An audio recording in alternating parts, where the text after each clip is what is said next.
ఆదికాండం 22వ అధ్యాయము 15వ వచనం నుండి కొన్ని క్షణాలు అది చదివి కూటమును ఆరంభించుకుందాం. ఆదికాండం 22:15వ వచనం ప్రారంభము. యెహోవా దూత రెండవ మారు పరలోకము నుండి అబ్రహామును పిలిచి, నా తోడని ప్రమాణము చేస్తున్నానని యెహోవా సెలవిచ్చెను. నీవు నీకు ఒక్కడైన నీ కుమారుని వెనుదీయక ఈ కార్యము చేసినందున నేను నిన్ను ఆశీర్వదించి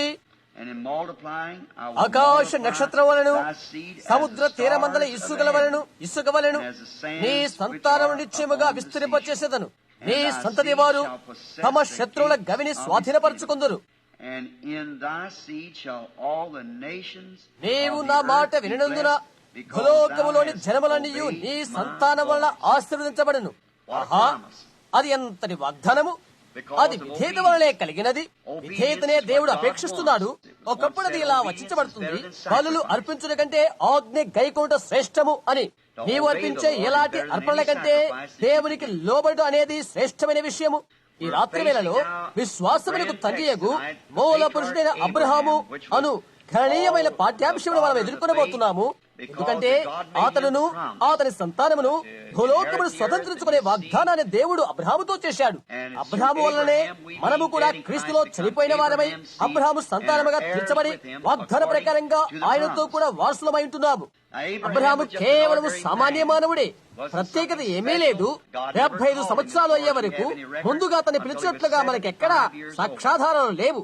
అతనికి సగం సహోదరి అయిన అతని భార్య అప్పటికి 65 సంవత్సరాల వయస్కురాలై ఉంటుంది. బహుశా వారు చిన్న వయసు నుండి కలిసిమెలిసి ఉండేవారు. ఆమె కొజ్జాలు, పిల్లలు లేరు. లోకానికి తన రక్త సంబంధులకు సంపూర్తిగా ప్రత్యేకించబడినట్టుగా దేవుడు అతని పిలిచాడు. అతని కొరకు ఆయన ఒక ప్రత్యేక కార్యం చేయనయున్నాడు. నీ కొరకు ఒక ప్రత్యేకమైన కార్యాన్ని దేవుడు చేయగోరినట్లయితే ఎటువంటి అపనమ్మకం నుండి కూడా నీవు ప్రత్యేకించబడవాలని ఆయన ఆజ్ఞాపిస్తున్నాడు. ఆయన చెప్పిన దానికి నీవు సంపూర్ణంగా విధేయుడు కావాలి. దేవుని ఆజ్ఞ అది. ఇంకో రీతిగా నీవు దాన్ని చేయకూడదు. దానికి ఒక మాదిరిని ఆయన ఉంచుతాడు.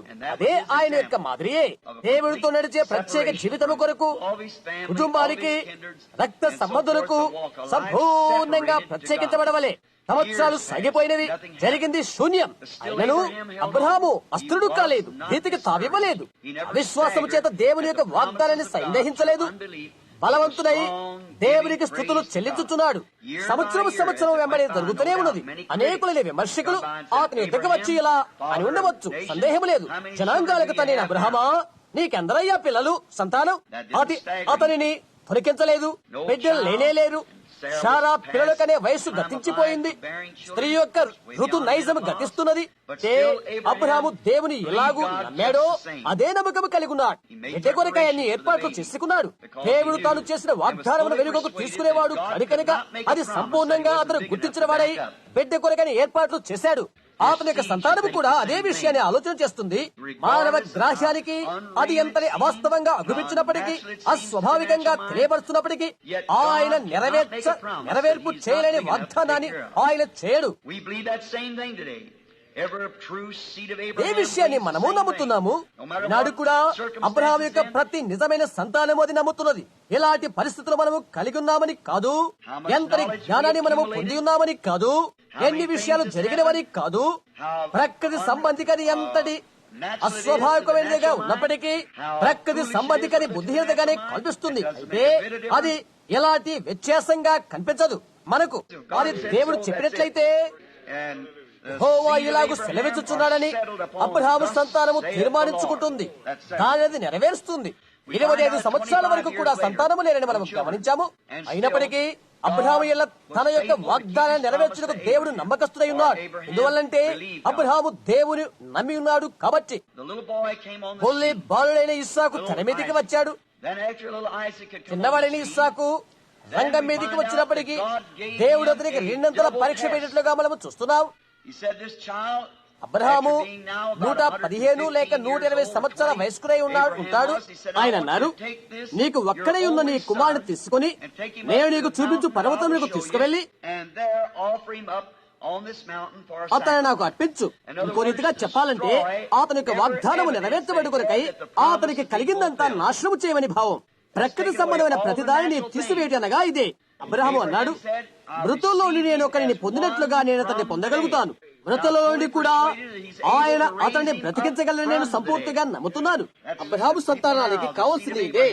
ఎందుకంటే మృతుల్లో నుండి ఆయన మనల్ని బ్రతికించారు. మనము పాపములోను అతిక్రమలోను చనిపోయిన వారము. ఎవరైతే నా మనసును మార్చగల సమర్థులో, నా తలంపులు మార్చగల సమర్థులో, నా స్వభావాన్ని మార్చగల సమర్థులో ఆయనే. ఆయనకి ఇష్టమైనవేమో ఆయన చేయగలరు. ఆయన చెప్పిన్నాడు, అది సత్యమని నేను నమ్ముతాను. అబ్రహాము యొక్క ప్రతి బిడ్డ కూడా అలాగే చేస్తారు. అబ్రహాము దేవునికి అవిధేయుడు కాక ఆ పిల్లవాళ్ళని తీసుకుని పోయాడు. ఆ ఉదయాన్నే ఈ గాడిద పిల్లతో సహా మీరు ఇక్కడనే ఉండండి అని దాసులతో చెప్పాడు. ఆ సుదూర ప్రాంతానికి నేనును నా కుమారుడును వెళ్లి ఆరాధించి నేను అతడు తిరిగి వచ్చేస్తాము. అది ఎలాగూ సాధ్యపడుతుంది? పర్వత శిఖరానికి వెళ్లి తన సొంత బిడ్డనే బలిచ్చుటకు వెళ్ళుచున్నప్పుడు అది ఎలాగ సాధ్యపడుతుంది? అయినా అతడు చెప్తున్నాడు, నేనును పిల్లవాడును మరలా వచ్చేదామని అతడు చెప్తున్నాడు. ఏదో జరగబోతున్న విషయాన్ని గురించి అతను గ్రహించుకున్నాడు. అది ఏ విధంగా దేవుడు చేయబోతున్నాడో అది అతనికి తెలియదు. అది అతని ప్రశ్నే కాదు. దాని గురించి దేవుడు వాగ్దానం చేస్తాడని అతనికి తెలుసు. అదే మనము కూడా ఎరగవలసిన విషయం. దేవుడు వాగ్దానం చేశాడు. అది ఎలాగ జరుగును నేను నీకు చెప్పలేను. అయితే దేవుడు దాన్ని చెప్పాడు. ఆయన యేసుక్రీస్తును రెండవ మారు పంపుతాడు. ఆయన శరీరధారిగానే వస్తాడు. ఆయన తన వారిని గురించి ఆయన కోరుకుంటాడు. ఈ భూమిపైన తాను విమోచించిన వారితో కలిసి ఆయన 1000 ఏళ్లు పరిపాలన చేయబోతున్నాడు. ఆయన చేసిన వాగ్దానము సమీపించిన ఉన్న ఆ ఘడియ కొరకు మనం ఎదురు చూస్తున్నాము. రోగులను స్వస్థపడుతునని, మృతులను లేపునని, దయ్యములు వెళ్ళగొడుతునని ఆయన వాగ్దానము చేశాడు. అది చేస్తానని ఆయన వాగ్దానము చేశాడు. ఆయన నిన్న నేడు యుగ యుగములు ఒక్కడే రీతిగా ఉన్నాడు. ఇలాగున్నది నాకు తెలియదు. ఆయనే చేస్తానని ఆయన వాగ్దానము చేశాడు. దాన్ని మనం నమ్ముతున్నాం. అంతే. ఒక వ్యక్తి దేవుని నమ్మినట్లయితే అతను చెప్పినదంతా నమ్ముతాడు. అలాగనే అబ్రహాము దేవుని నమ్మాడు. ఆయన యొక్క వాగ్దానానికి, వాగ్దాన భద్రతకు కలుగుట కొరకై ప్రతి ప్రత్యక్ష ఋతువును వినాశనము చేయమని ఆజ్ఞ పొందాడు. దేవుడు అలాగనే చేయగలని ఒప్పించబడ్డాడు. అతడు వ్యక్తి ఉన్నతమైన వాగ్దానాన్ని అతనికి అనుగ్రహించడం మాత్రమే కాక అతని సంతానానికి కూడా ఆయన అనుగ్రహించి ఉన్నాడు. ఎందుచేతంటే అబ్రహాము నమ్మకస్తుడై ఉండి అతనికి దేవుడు చేసిన దేవుని వాక్య వాగ్దానాన్ని కాపాడినాడు కనుక ఈ బిడ్డను తిరిగి బ్రతికించగలని ఎరిగి ఉండాడు. అందుచేత తన సొంత కుమారుడిచ్చుటకు అతను వెనుకాడలేదు. దేవుడు తన యొక్క కుమారుని ఇచ్చినందుకు ఇది ఒక పోలికై ఉంటుంది. కొండ మీదకి ఆ కట్టె కలప మొదలగు వానితో అతను మోసుకుని పోవడం ఎలాగో అలాగే క్రీస్తు కూడా ఆ తర్వాత ఆయన సిలువ వేయబడే కొండకు తన స్వకీయ అర్పణ కొయ్యను మోసుకుని వెళ్ళాడు. ఈ కార్యతను చేయడం వలన భూపైన మరి దేనికంటే చివరికి తన కుమారుడి కంటే అబ్రహాము దేవుని ప్రేమించిన రీతిగా మనము కనుగొంటున్నాము. ఎవరేమి చేసిన దానికంటే, ఎవరేది చెప్పిన దానికంటే అతడు దేవుని ఎంతగానో ప్రేమించాడు. ఆయన వాక్యమును నమ్ముడుగాను అతడు అంతగా దేవుని ప్రేమించి ఉన్నాడు. అబ్రహాము పిల్లలందరూ కూడా ఆ విధంగానే దేవుని నమ్ముతారు. వారు దేవుని నమ్ముతారు.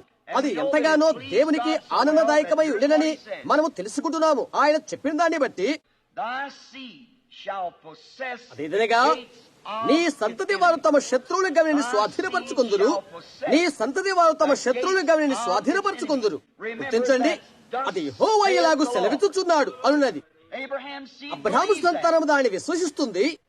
నీవు అబ్రహాము యొక్క సంతానమైనట్లయితే అబ్రహాముకు దేవుడి అనే ఉన్న విశ్వాసము నీలో కూడా ఉంటుంది. దేవుడు తన వాగ్దానం నెరవేర్చువాడని దేవుడు చెప్పిన దానిని నీవు నమ్ముతావు. ఆయన చెప్పిన దాన్ని గుర్తుంచుకోనండి. దేవుడు అతనికి అబ్రహాముకు పరీక్ష పెట్టిన తర్వాతనే ఈ వాగ్దానాన్ని చేసి ఉన్నాడు. అబ్రహాము సంతానము వారు నిజంగా వాక్యాన్ని నమ్ముతున్నారా అని తెలుసుకుంటూ మొదట పరీక్షించబడాలి. గుర్తించండి, దేవుని యొక్క వాగ్దానాన్ని కాపాడుకోడు కొరకై ఒకే ఒక మార్గం అతనికి ఉన్నది. ఎందుచేతనంటే అతను దేవుని వాగ్దానాన్ని నమ్మాడు కాబట్టి. నమ్మకం కలిగి ఉన్నాడో లేదో అని పరీక్షించబడ్డాడు. మనము పరీక్ష దగ్గరకు వచ్చున్నాం. నేటి దినాన అబ్రహాము యొక్క సంతతి ఆ పరీక్ష దగ్గరకు తీసుకుని రాబడి ఉన్నది. దేవుని వాక్యాన్ని అంగీకరిద్దామా, లేక మనుషుడు ఏమి చెప్పాడో దాన్ని స్వీకరిద్దామా? ఒక సమస్త మత బోధగా చేసిన దానిని అంగీకరించి స్వీకరిస్తామా, లేక దేవుడు చెప్పిన దాన్ని స్వీకరిస్తామా? దేవుని యొక్క వాక్యం సత్యమైతే దేవుని వాక్యాన్ని నమ్ముదాం. మనం ఇతరత్ర ఎవరేమి చెప్పినప్పటికీ కూడా ప్రతి మనుషుని మాట అబద్ధం అయితే దేవుని మాట సత్యం. నిజమైన అబ్రహాము సంతానానికి అది. నీవా నిజమైన సంతానము కాకముందు అబ్రహాము తనకు తానుగా ఎలా పరీక్షించబడ్డాడో నీవు అలాంటి పరీక్ష ఎదుర్కొనవలసి ఉంటుంది. కేవలం అబ్రహాముకు మాత్రమే ఆయన ఆ వాగ్దానము చేయలేదు, కానీ అతని సంతానము శత్రువు గవిని స్వాధీనపరచుకుని వాగ్దానము చేశాడు. ఆహా, ఎంతటి ధన్యత అది! ఆలోచించేయండి. మూల పురుషుడగు అతడు దానిని సంపూర్తిగా నమ్మి ఉన్నాడు. దేవుని యొక్క వాక్య వాగ్దానమందు అతడు క్రమము గలవాడై ఉన్నాడు. పరిస్థితులు ఎలాంటివైనప్పటికీ దేవుని వాక్యం యథార్థమని అతను నమ్మి ఉన్నాడు. గొప్ప మూల పురుషుడకు అబ్రహాము ఈనాడు కూడా పరీక్ష ఘడియకు అతను తీసుకుని రాబడినప్పటికీ కూడా విశ్వాసమందు చంచలుడు కలేదు. మృతుల్లోండి అతను తిరిగి బ్రతికించగలని అతను నమ్మాడు. అతను నమ్మి ఉన్నాడు. ఎందుచేతంటే దేవుడు ఆ వాగ్దానాన్ని చేశాడు కాబట్టి. జనాంగాలకు తండ్రిగా చేసేదనని దేవుడు వాగ్దానం చేసినప్పుడు అలాగూ జరుగునని అతను నమ్మాడు. అది ఎలాగూ సాధ్యపడుతుందో అతనికి తెలియదు. అతను నమ్మిన తర్వాత 25 సంవత్సరాల తర్వాత బిడ్డ జన్మించినప్పుడు అప్పుడు ఆ బిడ్డను బలి చేయమని అడిగాడు. అయినప్పటికీ ఇంకా దేవుని వాగ్దానం యథార్థమని ఎరిగిన వాడై తన కుమారుని అప్పగించి ఉన్నాడు. అతని యొక్క సంతానానికి అదే విషయం.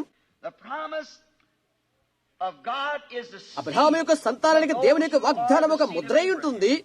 వాగ్దానం ఒక ముద్ర అయి సాక్షార్థమైన గుర్తు అయి ఉంటుంది. వాగ్దానము చేయబడ్డ ప్రతి మాటను మనము నమ్మినట్లయితే ఆ వాగ్దానము నెరవేర్పుకొనుటకై ఆ ముద్ర మనకి ఇవ్వబడుతుంది. గమనించండి, మనం అబ్రహాము సంతానమై ఉండి బైబిల్ మనము నమ్ముతున్నామా లేదా అని పరీక్షించబడుతున్నాము. బైబిల్ దేవుని యొక్క వాక్యం. ఎందుచేతంటే ఆ గ్రంథము దేవుడై ఉన్నాడు. నమ్మికకై పరీక్ష జరుగుతుంది. అద్భుత కార్యాలు జరిగే కాలం గతించిందని కొందరు అన్నప్పుడు నీవు దాన్ని అంగీకరిస్తే అది వాక్యానికి విరోధమవుతుంది. నీవిలా చెప్పినట్లయితే ఈనాడు నీవు పరిశుద్ధాత్మను పొందలేవు. అలాంటిది ఏమీ లేదు. కేవలం 12 మంది అపోస్తలులకు మాత్రమే అది అని నీవు చెప్తే వాక్యం చెప్తుంది. పెంతెకోస్తును పండుగ దినమున దాని గురించి పేతురు చెప్పాడు. అతడు ఇలా అన్నాడు, మీరు మారు మనసు పొంది పాప క్షమాపణ నిమిత్తం ప్రతివాడు యేసుక్రీస్తునామమున బాప్తిస్మం పొందుడి, అప్పుడు పరిశుద్ధాత్మను వరమును మీరు పొందుదురు. ఈ వాగ్దానం మీకును మీ పిల్లలకును దురస్తులందరికీ మన ప్రభువైన దేవుడు తన యొద్దకు పిలిచిన వారందరికీ చంద్రుని చెప్పాడు. సరైన దాని యొక్క అర్థం అదే. మేమిప్పుడు ఆ పరీక్షను స్వీకరించకూడట్లయితే దేవుని యొక్క రసాయనిక పరీక్ష ఔషధ నిర్ణయాన్ని అవలంబిస్తే నీవు దాన్ని నమ్మినట్లయితే దేవుడు తన వాక్యాన్ని నిలబెట్టుకుంటాడని నేను నీకు తెలియజేస్తున్నాను. అవును, నీవు దాన్ని కఠినము చేయాలి. ఎందుకంటే అది ఒక ముద్ర ఉంటున్నది. నీవు దాన్ని పొందుకుంటే అప్పుడు వాగ్దానాన్ని పొందుకుంటావు. అది దేవుని నిర్ణయ పద్ధతి.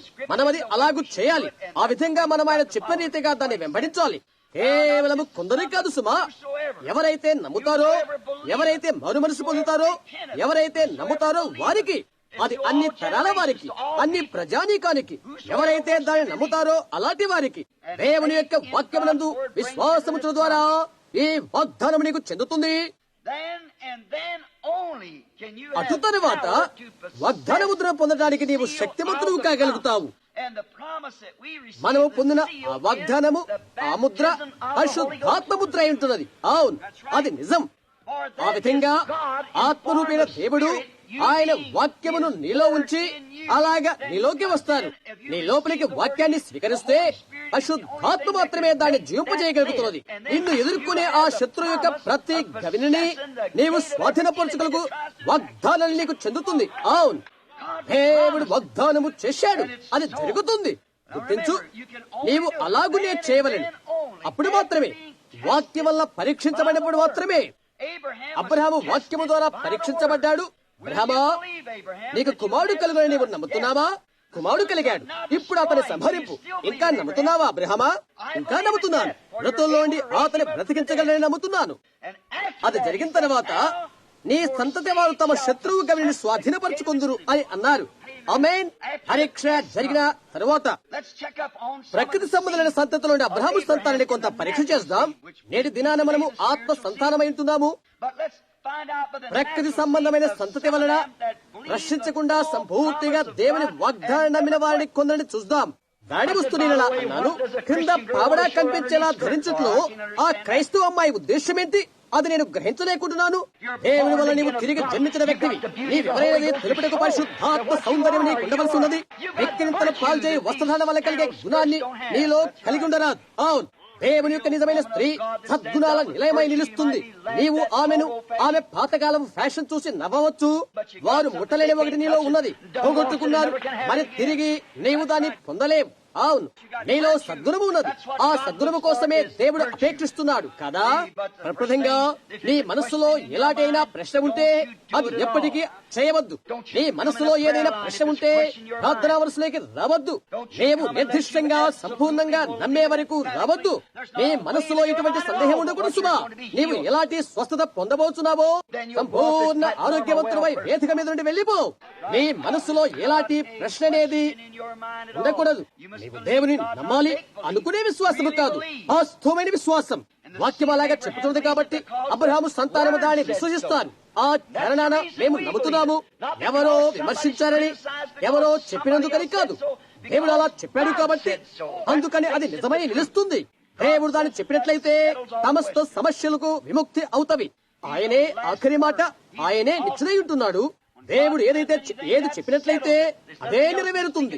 దానికి వ్యతిరేక్తంగా ఉచ్చారణ చేయుటకు పేరుగడి లేదు. ప్రతి నరుని మాట అబద్ధం అయితే నా వాక్కు సత్యం. మనం కొన్ని సంతానాల పరిశీలన చేద్దాము, ఆలోచన చేద్దాం. ఆ హెబ్రీయుల సంతానాన్ని గురించి ఆలోచించు. నేను ఇక్కడే ఉండి హెబ్రీయుల సంతానాన్ని గురించి ఆలోచన చేస్తున్నాను. విగ్రహాలకు వ్యతిరేక్తంగా జరిగిన తర్వాత ఏమి జరిగిందో ఆలోచన చేస్తున్నాను. రాజు చెప్పిన మాట గుర్తించండి. ఈ విగ్రహములకు ఎవరైతే నమస్కారము చేయరో అటువంటి వారిని మండుచున్న అగ్నిగుణములో పడవైచెదనను. దేవుని వాక్యం యథార్థమని నమ్మారు. ఇలాంటి విగ్రహానికి వారు ఆరాధన చేయకూడదు. అతి కార్యరూపం ఆసన్నమైనప్పుడు వారు అలా జరిగిస్తారో లేదో అని పరీక్షించబడ్డారు. అక్కడ ఉన్న వారందరూ కూడా అంగీకరించి ఆరాధన చేయడానికి వెళ్లారు. రాజాజ్ఞ ప్రకారంగా వారంతా చేశారు. ఆనాటి ప్రజాదరణ దిన ప్రకారంగా వారు ఏమి చేయాలో వారంతా చేయవలసి ఉండేది. విగ్రహాలకు పూజ చేస్తారో లేక వాక్యాన్ని విచ్ఛిన్నం చేస్తారు. వారు పరీక్షించబడినప్పుడు వాక్యానికి యథార్థంగా వారు నిలబడ్డారు. పరిస్థితులు ఎటువంటివైనప్పటికీ వాక్యంపైనే వారు ఆనుకున్నారు, ఆధారపడ్డారు. అగ్ని గుణములో పడవేయబడినప్పుడు దేవుని వాగ్దానము నెరవేర్చబడి ఉన్నది. శత్రు గవిని స్వాధీనపరచుకోగలిగారు. మంటను చల్లార్చగల తాళపు చెవిని పట్టుకుని 4వ మనిషి వారి మధ్య నిలబడి ఉన్నాడు. మరొకటి ఏమీ జరగలేదు, కానీ వారైతే విడిపించబడ్డారు. ఆమేన్. స్త్రీ కాని పురుషుడు కాని పరీక్షను ఎదుర్కొన్నప్పుడు రసాయనిక పరీక్ష అవుతుంది. చూడండి, అగ్నిలో వారు పరీక్షించబడవలసి ఉన్నది. అలా జరిగినప్పుడు, అంటే వారు అగ్నిలో ఉన్నప్పుడు జరిగిన విషయం ఏంటంటే అగ్ని పరీక్ష బంధాలు విడిపోయినవి. వారు చేతులకున్న బంధాలు తొలగిపోయినవి. అనేక సార్లు ప్రపంచ పలుమూలల బంధాలు మనలో పట్టుకున్నప్పుడు, బంధించబడినప్పుడు అగ్ని పరీక్షలు మన మీదకి వచ్చుటకు ఆయన అంగీకరిస్తారు. అక్కడే మనము తీర్మానము చేయవలసి ఉంటుంది. మనము దాన్ని చేసినప్పుడు పరీక్ష మాత్రమే ఆ కార్యము చేయగలదు. తీర్మానం అనే 2 రహదారుల మధ్య నిజమైన అబ్రహాము సంతానం నిలుచున్నప్పుడు దేవుని సేవిస్తానని తీర్మానము చేస్తాడు. అదే మన బంధాలను త్రుంచి స్వతంత్రులుగా చేస్తున్నది. సాతాను నీకు వ్యాధి కలుగు చేసి ఉండవచ్చును, అతను నీకు మరొకటి ఇవ్వవచ్చును. 2 దారుల మధ్య మార్గాన నీవు దాన్ని పొందలేదని నీవేలా తెలుసుకునగలవు? ఎటువంటి తీర్మానము చేయబోతున్నావు ఎరగాలి. అగ్ని గౌరవ వారు స్వాధీనపరుచుకున్నారు. ఆ అగ్ని వారిని కాల్చలేకపోయింది. అగ్నివాసన సహా వారికి అంటలేదు. వారు అబ్రహాము సంతానమని వారు ఎరిగి ఉన్నారు కాబట్టి దేవుని కొరకును ఆయన వాక్యము కొరకును వారు నిలబడ్డారు. శత్రు గౌరిని స్వాధీనపరుచుకున్నారు. మరి అగ్ని వారిని దహించలేకపోయింది. ఎందుచేతంటే వారు గౌరిని స్వాధీనము చేసుకున్నారు. పిదప అతను ఒక ప్రవక్త ఉన్నాడు. అతని పేరు దానియేలు. నిజమైన ఒకే ఒక్కడు దేవునికి అతను ఉన్నాడు. అతను దేవుని సేవిస్తాడో లేదని పరీక్ష అతనికి కలిగినది. నిజమైన దేవుని ఆరాధించుడియా లేక అన్య దేవతను పూజించుడియా అని ఒక కాలం వచ్చినది. అలా చేయడానికి అతను నిరాకరించాడు. ఆ బుద్ధి వాటిని విసర్జించి అనుదినము తన దేవునికి ప్రార్థించాడు. అతడు అలా చేయడం ద్వారా దేశం యొక్క కఠిన చట్టముల శిక్షా స్మృతికి చిహ్నంగా సింహము బోలలో పడవేయబడ్డాడు. ఆకలితో ఉన్న సింహపు గుంపు అతని కొరకు ఎదురు చూస్తున్నది. అతను ఏమి చేశాడు? శత్రు యొక్క గవిని స్వాధీనపరుచుకున్నాడు. సింహాలు అతని భక్షించలేదు. దేవుడు అగ్ని స్తంభమైన దూతను పంపి అతనికి సింహములకు మధ్య నిలబడి ఉన్నాడు. నిజమైన ఒకే ఒక దేవుని ఆరాధన చేస్తాడో లేక డజన్ల కొద్ది అన్య దేవతల ఆరాధన చేస్తాడని పరీక్షించబడ్డాడు. అందువలన శత్రు గవిని స్వాధీనపరుచుకున్నాడు. పరీక్షలో నిలబడ్డాడు. శత్రు గవిని స్వాధీనపరుచుకున్నాడు. సింహం అతనికి ముట్టలేకపోయినది. దేవుడు అతనికి తోడుగా ఉన్నాడు కనుక అతడు నిజమైన అబ్రహాము సంతానము కనుక దేవుని వాగ్దానము సత్యం వైపే నిలబడగలిగినది. మోషే మరో గొప్ప వ్యక్తి. దేవుడిచ్చే వాగ్దాన విషయంలో అతడు కూడా పరీక్షించబడ్డాడు. దేవతనికి వెళ్ళినప్పుడు నేను నీతో కూడా ఉంటాను. వరము కలిగిన వారిగా నటించే వారి ఎదుట అతను నిలబడి ఉన్నప్పుడు అతడు అక్కడ ఉన్నప్పుడు మోషే చేయమని ఆజ్ఞ పొందిన వరమును అక్కడ ఉన్నటువంటి వారు వరములు కలిగిన వారిగా నటించు ఎన్నే ఎంబ్రేలు అతనికి ఎదురయ్యున్నారు. దేవుడు అతని పిలిచాడు, అది చేయాలని దేవుడు అతనికి ఆజ్ఞాపించాడు, అది అతను ఎరిగి ఉన్నాడు. దేవుడు ఏమి చేయాలని ఆజ్ఞించాడో అతడు అక్కడ నిలబడి ఆ అద్భుతం చేశాడు.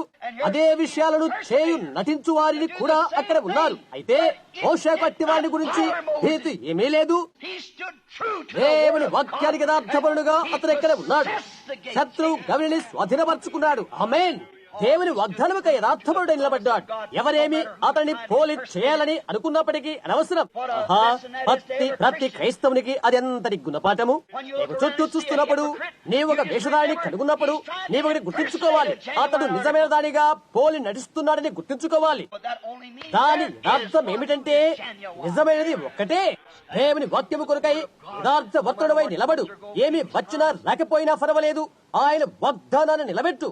దానిలో నిజంగా వాక్యంపై ఆధారపడి ఉన్నాడు. ఎంతమంది అతని పోలి ఉండాలని నటించినప్పటికీ అది అనవసరం. అతను యథార్థవంతుడుగా నిలబడ్డాడు. అతను ఉద్దేశం కొరకు వచ్చాడు. ఇశ్రాయేలును ఐగుప్తు నుండి వాగ్దాన భూమికి తీసుకుని వెళ్ళి కొరకై వచ్చాడు.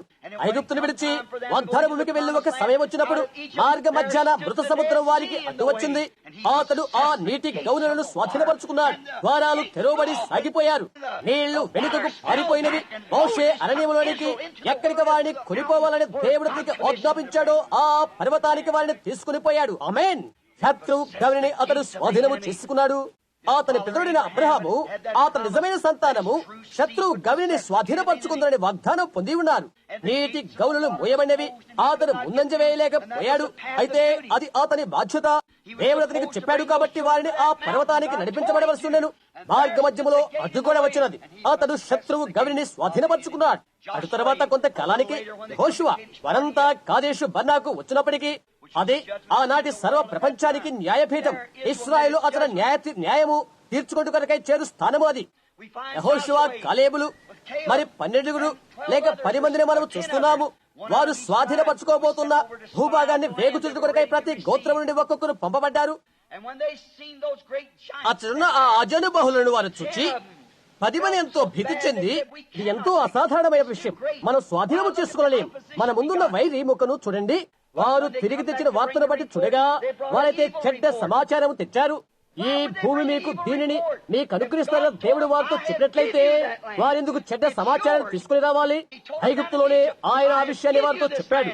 నేను ఈ భూమిని మీకు అనుగ్రహించున్నాను. అది మంచి దేశము, పాలు తేళ్లు ప్రవహించు దేశం. అది ప్రత్యర్థులు అనేకులు కనిపించినప్పుడు 10 మంది మరణ వచ్చి మనము స్వాధీనపరచుకోలేము అని చెప్పారు.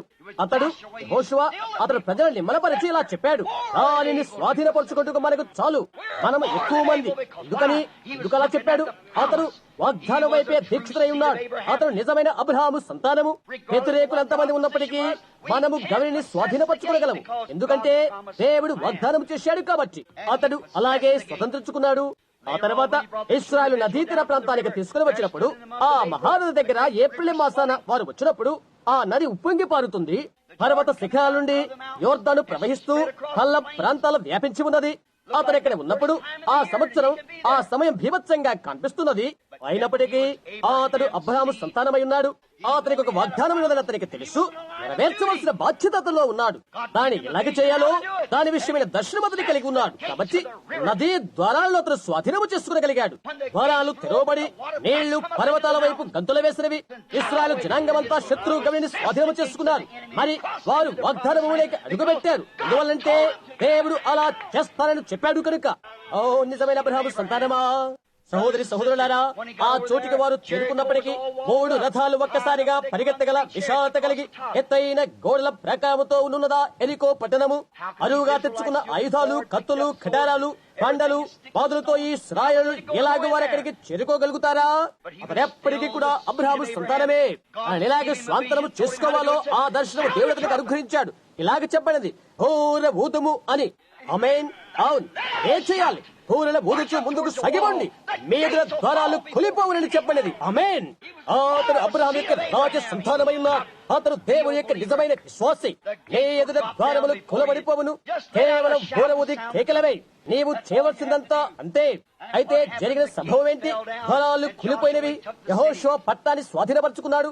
కొన్ని దినాల క్రితమే శత్రు మార్గాన్ని చేకూర్చుకొని ప్రవేశిస్తున్నప్పుడు ఆయన ఇలాగ సూర్యుని అవధులు కూడా ఆపు చేయగలిగింది మనం చూశాము. మొన్నటి దినాన ప్రాతకాల వేళ నేను అభూతమైనది అనగా నమ్మశక్యము కాని నిజాన్ని గురించి మాట్లాడుతుంది. శత్రువుగా గవిని భుక్తము చేసుకునే వరకు అతడు సూర్యుని కదలనీయలేదు. మరలా శత్రువు ఏకీపించి విజృంభించినట్లయితే వారు చెల్లాచెదై పోతారని అతనికి తెలుసు. సూర్యుడు అస్తమించనై ఉన్నాడు. అమోరీలు అమాలేకులు చెదిరి ఉన్నారు. వారు మరలా ఏకమై ఒకటైపోయినట్లయితే ఇక త్రోవ సరళం చేసుకోవడం బహు కష్టతరమైపోతుంది. ఇక ఆధారపరిచింది ఒకటే ఒకటి, అదేదనగా సమయాన్ని అతను నిలుపు చేశాడు, అప్పు చేశాడు. ఆమేన్. వాగ్దానం నుండి కాపాడవలసింది ఒకటే ఉన్నది, అదేదనగా సూర్యుడు. సృష్టి తనకు తానుగా పరిగెడుతుంది. అతడు ఆ సృష్టిని నిలుపు చేశాడు. ఎందుకు? అతడు అబ్రహాము సంతానము కాబట్టి దేవుని యొక్క వాగ్దానాన్ని అతను నమ్మి ఉన్నాడు. సూర్యుని నిలుపు చేసి గవిని స్వాధీనం చేసుకున్నాడు. అవునండి, ఈ మహాఘనులు వీరంతా కూడా ఘనమైన వ్యక్తులే. చూశారా, మరణ గౌరవ వారంతా కూడా సమీపిస్తున్నప్పుడు వారంతా చనిపోయారు. వారిలో ప్రతి ఒక్కరు కూడా చనిపోవలసి ఉన్నది. ఎందువల్లంటే వారంతా మహాఘనులు కాబట్టి. సింహపు నోళ్లు వారు మోయించారు. అగ్నికి ఆహుతి కాకుండా తప్పించుకున్నారు. ఖడ్గ మొదలగు వాటి నుండి బలి కాకుండా విముక్తులయ్యారు. హెబ్రీ 11లో చెప్పినట్లుగా వారు శత్రువు గౌనులను స్వాధీనపరుచుకున్నారు. అందరికీ ఒకే ఒక శత్రువు, అతడే మృత్యువు. మరణం వారిని మృంగివైచను. అయితే ఒకానొక దినాన విశ్వాసాన్ని బట్టి అబ్రహాము సంతానమైన అబ్రహాము రాజ సంతానమైన దేవుని కుమారుడు యేసుక్రీస్తు వచ్చెను. రక్త సంతానమైన ఇస్సాకు వల్లే కాదు, వారైతే వారి యొక్క పాత్రను నిర్వర్తించారు. ఇదైతే ప్రకృతి సంబంధి కాని ఒకరు వచ్చారు. ఇదైతే శరీర వాంఛ వల్ల కాని వారు ఒకరు వచ్చారు. ఇతరైతే కన్య వల్ల జన్మించిన వారు ఒకరు వచ్చారు. దేవుని కుమారుడు అబ్రహాము సంతానం. ఆహా, ఎంతటి ఘనుడో ఆయన! మిగతా అందరూ కూడా ప్రకృతిగా జన్మిస్తున్న వారే. ఈయనైతే కన్య ద్వారా జన్మించాడు. భూమి మీదకి ఆయన వచ్చినప్పుడు చేసిన ఘనకార్యం ఏంటి? సాతానుడు కలిగిన ప్రతి శత్రువును ఆయన ఓడించాడు, సమస్తాన్ని జయించాడు. ఆయన చేసిందేంటి? ఆయన రోగమును జయించాడు. ఆయన ఉన్న దగ్గర రోగము లేదు. ఎక్కడ రోగమున్నదో దానిని ఆయన జయించాడు. జయించిన తరువాత ఆయన చేసిన పనేంటి? ఆయన మనకు తాళపు చెవులు అనుగ్రహించాడు. ఆమేన్. ఇలా చెప్పబడుతుంది, మీరు భూమి మీద ఏమి బంధిస్తారో పరలోకమందు అది బంధించబడని చెప్పాడు. ఆహా, ఆమేన్. అదే అబ్రహాము యొక్క రాజ సంతానానికి ఆయన చేసిన వాగ్దానము. పరిశుద్ధాత్మలో ఉన్నారు. రోగాన్ని బంధించుటకు తాళములు మనకు కలిగి ఉన్నాము. ఆయన రోగాలను జయించాడు. రోగము ఆయన సన్నిధిలో నిలవలేదు. అదే కార్యాన్ని చేయడం కొరకై ఆ తాళపు చెవులు మనకు అనుగ్రహించున్నాడు. రోగమును జయించిన కొరకు మీరు భూమి మీద దేనిని బంధిస్తారో అదే నేను పరలోకమందును బంధించదను. అలాగే శోధన కూడా మన వలె ఆయన అన్ని విషయాల్లో శోధింపబడ్డాడు. ఆయన చేసిన పనేంటి? ఆయన దాన్ని జయించాడు. ఆయన మనకు చెప్పిన విధమేంటి? అపవాదిని ఎదురించుడి, వాడు మీ యొద్ద నుండి పారిపోవును. మన కొరకై ఆయన రోగాన్ని జయించాడు. ఆయన మన కొరకై శోధన జయించాడు. కవులను పగలగొట్టాడు. శోధకుని వద్ద నుండి తాళపు చెవిని స్వాధీనపరచుకుని అబ్రహాము సంతానమైన విశ్వాస చేతికి అవి అప్పజెప్పి ఉన్నాడు. వాడు మిమ్మల్ని శోధించినట్లయితే వారిని ఎదిరించుడి, అప్పుడు అతను మీ యొద్ద నుండి పారిపోవును. ఆ ఎంతటి ధన్యత! వాడిని ఎదిరించండి. ఆయన మృత్యువును పాతాళ లోకమును జయించి ఉన్నాడు. 3వ దినమున తిరిగి లేచాడు. నేను జయించుదనని చెప్పాడు. నేను జీవించుచున్నాను కనుక మీరును జీవించెదరు. ఆహా, ఎంతటి వాగ్దానమది! అది అబ్రహాము యొక్క సంతానానికి. మనము నీతిమంతులుగా తీర్చబడు కొరకై ఆయన సమాధిని జయించి 3వ దినమున తిరిగి లేచాడు. ఆయన తిరిగి లేచాడు కనుక ఆయన మనకు నీతి అయ్యాడు. తద్వారా మనకు ఫలమేంటి? ఆయనే వ్యాధిని జయించాడు. ఆయనే మృత్యుడు జయించాడు. ఆయనే పాతాళమును జయించాడు. ఆయనే సమాధిని జయించాడు. శోధన జయించాడు. ఓ, ఇప్పుడు మనల్ని ప్రేమించి మన కొరకు తన ప్రాణమును అర్పించిన వారి ద్వారా మనం ఎంతో జయశీలమై ఉన్నాం. అబ్రహాము యొక్క రాజ సంతానమై ఆయనలో ఉన్న దేవుని ఆత్మలో ఉండటం వలన మనము జయశీలుడమే.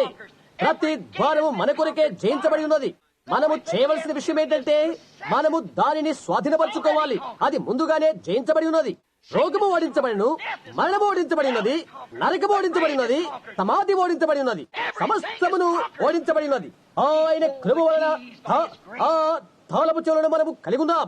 యేసుక్రీస్తు నామమున నేను వచ్చుచున్నానని చెప్పి ఆ తాళము తీయుటకు భీతి చెందుతున్నావా? నా నామమును బట్టి తండ్రిని అడుగుడి, నేను ఆయన్ను ప్రేమిస్తున్నాను. 2000 సంవత్సరం దాటి ఉన్నప్పటికీ దేవాలయపు తెరను రెంటిగా చీల్చిన మహా జయశీలులకు ఆయన మన మధ్య ఉన్నాడు. ప్రతి వ్యాధిని, ప్రతి బాధను, సమస్తమును ఆయనపై మోసుకున్న వారై, మన ప్రతి బలహీనతను సిలువలో భరించిన వారై, ప్రతి రోగము, సంకటము దానిపై జయశీలుడై మన నీతిమత్వం కొరకై మరణమును జయించు తిరిగి లేచాడు. సజీవుడగు యేసుక్రీస్తుగా తన్ను తాను ప్రత్యక్షపరచుకున్న కొరకై 2000 సంవత్సరాల తర్వాత సజీవుడుగానే మన మధ్య నిలబడ్డాడు. సమస్తానికి వారసులైన అబ్రహాము రాజ సంతానం మధ్య సజీవుడుగా ఆయన ఉన్నాడు. ఆహా, ఎవరైతే పరీక్షలో నెగ్గుతారో, వాగ్దాన వాక్యం వల్ల ఎవరైతే పరీక్షలు నెగ్గుతారో వారే. నీవు వాక్యాన్ని నమ్మినట్లయితే అలాంటప్పుడు నీవు కూడా అబ్రహాము సంతానానివే. దాని దగ్గరికి నీవు అలా రాగలుగుతావు. వాక్య పరీక్షను నీవు స్వీకరించినట్లయితే, నీవు ఏ కొద్దిగానైనా అనుమానించినట్లయితే నీవు పూర్తిగా నమ్ముటలేదు. దేనిలో నీవు నమ్ముట్లేదు కాబట్టి ప్రార్థనా వరుసలోకి రావద్దు. దేవుని యొక్క వాక్యం సత్యమని నీ వెరిగే కృప నీవు పొందకపోతే నీవు వేదిక యొక్క బుద్ధిహీనుడుగా ఉన్నవాడివే అవుతావు. అవిశ్వాసమనే అడ్డుదలని ఒక్కసారిగా చీల్చివేసినట్లయితే అప్పుడు నీవు మృత్యువు, పాతాళము, సమాధి యొక్క తాళాలు నీ చేతిలో నీవు ఉంచుకోగలుగుతావు. ఎందుకంటే నీ కొరకై జయించిన జయశీలని నీవు పొంది ఉంటున్నావు. అప్పుడు నీవు హెబ్రీ 13:8 చెప్పబడిన రీతిగా యేసుక్రీస్తు నిన్న, నేడు, యుగ యుగములు ఒక్కడే రీతిగా ఉన్నాడని చెప్పబడిన దాన్ని నీవు కలిగి ఉంటావు. అది మనకి అసాధ్యము. నేటి దినాన ప్రజలాగా చెప్తుంటారు, ఆహా నేను చెప్తాను ఆయన ఈ విధంగా ఉంటాడంటారు. ఆయనైతే ఒక్కడే రీతిగా ఉన్నాడని బైబిల్ తెలియజేస్తుంది. ఓ, అప్పుడు చేసిన రీతిగా ఈ రోజుల్లో ఆయన చేయడు అంటారు. ఆయన వాక్య ప్రత్యక్ష రుజువులతో ఇప్పుడే ఆ విషయం మనం చూద్దాం. అది ఏమి చేస్తుంది? దాని ముడతకు అదే మరలా అంటుకుపోతుంది. ఆమేన్. నిజమైన అబ్రహాము సంతానం దాన్ని విశ్వసిస్తుంది. దాన్ని వారు ఎరుగుతారు. లోతు దినాల్లో అబ్రహాముని కలుసుకొని అద్భుతాన్ని చేసిన దేవుడు ఆయనే ఈ రాత్రి వేళలో మన మధ్య ఉన్నాడు. గుడారములో ఆయన వెనకాల ఉన్న సారా జీవితంలో చేసిన అద్భుతం వలె చెప్పిన విధంగానే ఆయన రాకడికి ముందుగా రాజ సంతానమైన సంఘము కూడా అదే విషయాన్ని చూడగలదని యేసు వాగ్దానము చేశాడు. అదేంటి? అది జరగనయ్యున్నదని దేవుడు వాగ్దానం చేశాడు. యేసు నిర్ధారణ చేశాడు అలాగే జరుగుతుందని. 2000 సంవత్సరాల గతించిన తర్వాత ఆయన మన మధ్య ఉన్న రీతిగా అదే ఘన జయశీలుడిగా మనము ఆయన చూస్తున్నాము. మరణాన్ని, నరకాన్ని, సమాధిని, సమస్త మూఢనమ్మకాన్ని ఆయన జయించాడు. వాక్యాన్ని తీసుకొని, అవును మీరు నా యందు నిలిచినట్లయితే, నా మాటలు మీ యందు నిలిచినట్లయితే మీకేది ఇష్టమో నన్ను అడుగుడి, అది మీకు అనుగ్రహించమని ఆయన చెప్పాడు. అదేంటి? వాక్యము క్రీస్తు అదే మీ హృదయంలో ఉండవలే. మీరు నా యందు నిలిచినట్లయితే నా మాటలు మీ యందు నిలిచి ఉండరు. అప్పుడు సమస్తాన్ని మీరు జయించగలుగుతారు. ఎందుచేతనగా నేను మీ కొరకు దాన్ని జయించున్నాను కాబట్టి. మీరు నా యందు నిలిచిన వారైతే, మీరు నన్ను గ్రహించగలిగితే, మీరు నా యందు నిలిచిన వారైతే, నా యందు విశ్వాసముచ్చువాడు నన్ను చేర్చుకొనును. నమ్మినానని అనుకోవడము కాదు, నన్ను చేర్చుకొనును. నా మాటలు ఆలకించిన వాడు నా మాటలు గ్రహించును. నన్ను పంపిన వాని యందు నమ్మినవాడు నిత్యజీవము కలిగిన వాడగును. మరి ఏ శోధనలోకి, శిక్షా విధులకి రాక మరణములో నుండి జీవంలోనికి దాటి ఉన్నది. అక్కడే సుధీరుడై జలశీయుడైన ఆయన ఉన్నారు. ఇప్పుడు ఆయన ఇక్కడ ఉన్నాడు. నిన్న, నేడు, యుగ యుగములు ఒక్కడే రీతిగా ఉన్నవాడై ఉన్నాడు. అబులో నుండి బయటకు పిలువబడిన అబ్రహాము సంతానం మధ్య ఆయన ఉండును. సదమాల నుండి, లోకము నుండి ప్రత్యేకించబడిన బయటకు పిలువబడిన వారి మధ్య తన వాగ్దానం నెరవేర్చును. 2000 సంవత్సరాల తర్వాత కూడా ఈ రాత్రి మన మధ్య బలము గల జయశీలుడిగా మన మధ్య నిలుచున్నాడు. హృదయ ఆలోచన తలపులు ఎరిగిన దేవుని యొక్క వాక్యముగా ఈ నిషేధ వేళలో మన మధ్య నిలుచున్నాడు. అదేంటి? నీ యొక్క సంతానము శత్రువు గవిని స్వాధీనపరచుకొనును. అదేంటి? అది వాక్యమైన నమ్మకము గల అబ్రహాము యొక్క రాజసంతానము వాక్యము. మరియు అది వాక్యము, వాక్యమే దేవుడై ఉన్నాడు. దాన్ని మనము కనుగొన్నట్లయితే ఒకనాటి పద్యకారుడు వల్ల ఇలా గాలనాపలు చేయగలము. జీవించి నన్ను ప్రేమించాడు, చనిపోయినను రక్షించాడు, పాతి పెట్టబడిన పాపాలు దూరానికి మోసుకొని పోయాడు, తిరిగి లేచి నన్ను ఉచితముగా నీతిమంతునిగా తెచ్చాడు. ఒకనొక రోజు రాబోతున్నాడు. ఎంతటి మహిమకరమైన దినమది. ఒకరు అన్నారు, అబ్బాయి నువ్వు పెద్దవాడైపోతున్నావు అని అన్నారు. నేను దాన్ని ఆపలేను. నేను నా బాల్యదినాల మొదలుకొని నా యొక్క నిరీక్షణ ఇదే. నేను యేసుక్రీస్తు యొక్క రాకడను చూడాలి. అందుకొరకే నా బ్రతుకు నేను సమర్పణ చేసుకున్నాను. రొద్దునైపోయి నేను ఇంకా ఈ వేదిక మీదనే ఉన్నాను. నేను ఇంకా ఆ కథనే నమ్ముతున్నాను. ఘనవాన్ని స్వీకరించిన కొరకై పరలోకమును దిగి వచ్చే యేసుక్రీస్తును కూర్చే ఆలోచన చేస్తున్నాను. అది ఘనమైన విషయం. ఓ దేవా, ఇలా మనం పాడపాడుతులో మరి అభిషేకం లేదు కదా. యేసు నామముల శక్తిని అందరూ ఆర్పడించి కొలవడి దూతగణములెల్లా సాగిలపడుదురు కాక. ఆది కిరీటము తెచ్చి అందరికి ప్రభువులకు అభిషేకము చేయి. అందుకని ఆయనే మహా జయశాలి కాబట్టి మీరు ఆయనలో ఉన్నట్లయితే మీరు ఆయన వాక్యములో ఉన్నారు.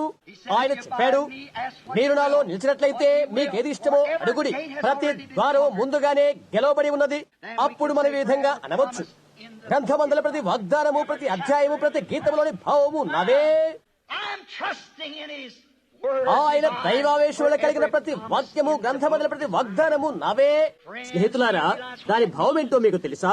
అబ్రహాముతో దేవుడు చేసిన ప్రతి వాగ్దానము, ప్రవక్తలచే పలుకబడిన ప్రతి వాగ్దానము, ఈనాటి కొరకని యేసుక్రీస్తు చేసిన ప్రతి వాగ్దానము, దానిని నిశ్చయపరచుటకు కాలంలో ఆయన సజీవుడిని తెలియపరచుకొరకై ఆయన నేడెక్కడ ఉన్నాడు. నీ యొక్క సంతానము శత్రువు గవనిని స్వాధీనపరచుకొను. మరణ ఘడి ఆసన్నమైతే దాని విషయం ఏంటి? దాని సహా నీవు స్వాధీనపరచుకోగలవు. అవును, ఇలా చెప్తున్నాడు, ఓ మరణమా నీ విజయం ఎక్కడ? ఓ మరణమా నీ ముల్లెక్కడ? ఆయనను మహా జయశాలి అయిన యేసుక్రీస్తు మూలముగా మనకు జయం అనుగ్రహించిన దేవునికి స్తోత్రము కలుగును కాక. దూత గణానెల్లా సాగిలపడి రాజ మగుటము తెచ్చి అందరికి ప్రభువుకు ఆయనను కిరీటధారిగా చేయదము. ఈ రాత్రి 2000 సంవత్సరాల తర్వాత ఆయన బలశాలి అయిన జయశీలుడిగా ఆయన చూస్తూనే ఉన్నాము. దేవునటువంటి వాగ్దానానికి మనను వేరుపరిచిన, అద్భుతాలను చీల్చవేసిన ఘనుడైన జయశీలుడగు ఆయనలో మనమెంతో విజయశీలుడమై ఉంటున్నాము. ప్రార్థించుకుందాము. పరలోకమందున్న మా తండ్రి, అశుద్ధాత్మక సన్నిధానములో మేము రాత్రి నిలబడి ఉన్నాము. రాజ సంతానమైన అబ్రహాము సంతానం పైకి పంపెదరని వాగ్దానం చేయబడిన పరిశుద్ధాత్మ అను ఆ మహావ్యక్తిని యేసుక్రీస్తు సన్నిధిలో మేము రాత్రిలో నిలబడి ఉన్నాము. ఓ దేవా, నిన్నెరుగుని స్త్రీ గాని, పురుషుడు గాని, లేక బాలుడు గాని, బాలిక గాని ఇచ్చిన ఉన్నట్లయితే అట్టివారుని యొక్క వాక్యముల గురించి అది సత్యమా కాదా అని మనో ఆందోళన కలిగిన వారుగా ఉన్నట్లయితే అట్టివారి కొరకు ప్రార్థిస్తున్నాం. వాగ్దానం చేసిన ఓ మహోన్నతులకు దేవా, ఈ రాత్రిలో ఇచ్చిన దయచేయండి. ప్రభువా, నీవు ఒక గొప్ప వాగ్దానం చేసి ఉంటేవి, ఆ వాగ్దానాన్ని నెరవేర్చండి. నేను తండ్రి యొద్దకు వెళుచున్నాను కనుక నా యందు విశ్వాసముచ్చువాడు నేను చేసిన కార్యములను చేయను, వాటికంటే గొప్పవి చేయని నీవు ఒక వాగ్దానం చేశావు. అన్నిన దేవా, నీ వాక్యము నీవు నిర్ధారణ చేయమని మేము ప్రార్థిస్తున్నాము. ఈ రాత్రిలో అనేకమైన అబ్రహాము సంతాన వ్యాధిగ్రస్తులుగా ఇక్కడ ఉన్నారు. ఓ దయ్యము తన గౌరవం మూసివేసినది, లోపల వారిని బంధించవలసినది తాళము త్రిప్పివేసి ఎలాగ చెప్తున్నాడు వాడు, నీకు గుండె జబ్బు ఉన్నది, నీవు చవాలి, నీకు అదే ఇది ఉన్నది, నీవు చచ్చిపోవాలని చెప్తున్నాడు. ఓ దేవా, సువార్త యొక్క శృంగారనాథ స్వరము ప్రతి బంధీని స్వతంత్రులుగా వెడలిపోదురు కాక. యేసుక్రీస్తు ఆ గౌరవులను జయించి ఉన్నాడు. ఆ తాళాలు మా చేతిలో పట్టుకున్నామని నా నామముల వారు దయ్యములు వెళ్ళగొట్టుదురు. నా నామమున తండ్రిని నీవు ఏది అడిగినప్పుడు నేను దాన్ని చేతును. నా యందు విశ్వాసం ఇచ్చినవాడు నేను చేసిన కార్యములను చేయను. దేవుని యొక్క వాక్యం రెండంచులగలిగినటువంటి ఖడ్గము కట్టు వాడిగా ఉండి ప్రాణాత్మ కీళ్ల మూలుగలను విభజించినంత మట్టుకు దురుచు హృదయం యొక్క తలంపులను కూడా పరిశోధించును. నోహు దినాల్లో ఎలాగుండెనో మనుష్య కుమార్ దినములలో అలాగుండును. వారు తినుచు, త్రాగుచు, పెళ్లికి ఇవ్వడుచు, పెళ్లి చేసుకొనుచు గొప్ప భవనాల నిర్మాణ కార్యక్రమాల్లో మునిగి ఉన్నారు. ప్రపంచాన్ని మనం గమనిద్దాము. సూచనలు, ఆకాశ వీధుల్లో భయంకర చిహ్నాలు, వివిధ ప్రాంతాల్లో భూకంపాలు, బీభత్సమైన తుఫాన్లు, మానవుని మనసులో భయాందోళనలు, దేశాల్లో వినాశనాలు, అదేశంలో భీకర పరిస్థితులు. లోతు దినాల్లో ఎలాగుండెనో అలాగే మనిషి కుమార్ దినాల్లో ఉండెను. ఓ దేవా, ఈ రాత్రి వేళ మా మధ్యకి వచ్చి నీ వాక్యాన్ని రుజువుపరచు.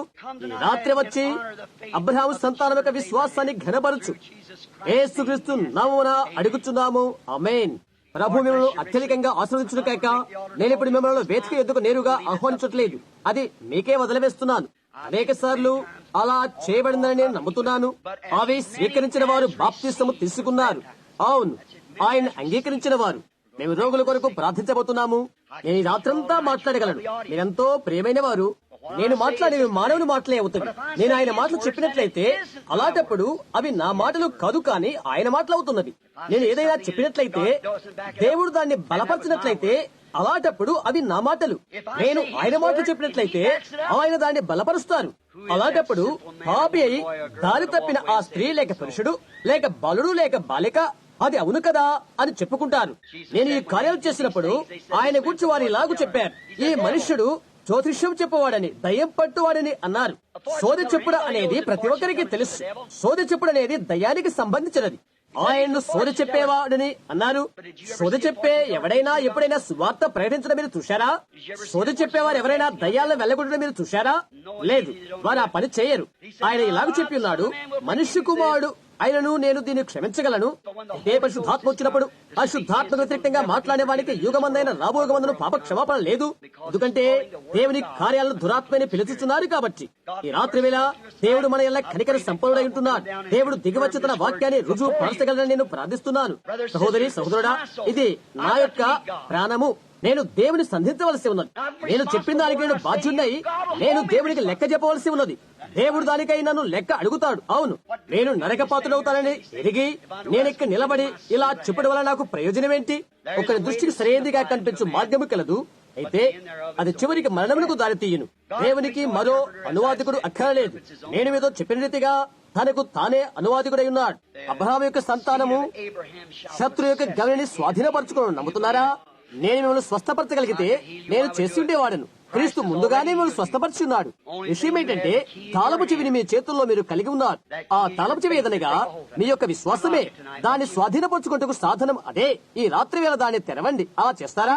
మహా జయశీలుడైన సమస్త రోగాలను ఓడించిన విజయుడై ఇప్పుడు మన మధ్యకు వచ్చినప్పుడు ఆయన అవి జరిగించారని తెలుపగలడు. ఎందుకనగా ఆయన ఇంకను వాక్యమై ఉన్నారు.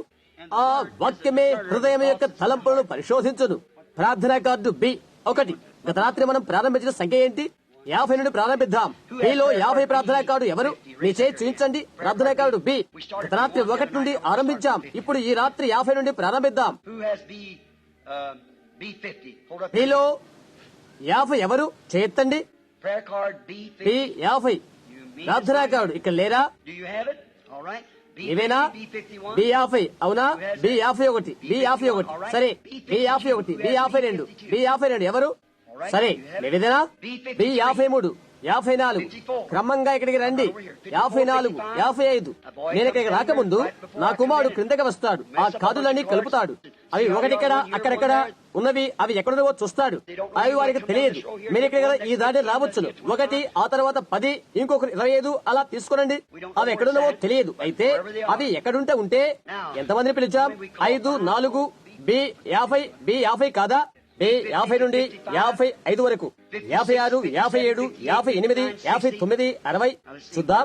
1 2 బిల్లి లెక్కించు. 60 70 ఇష్టమైతే నిలబడండి.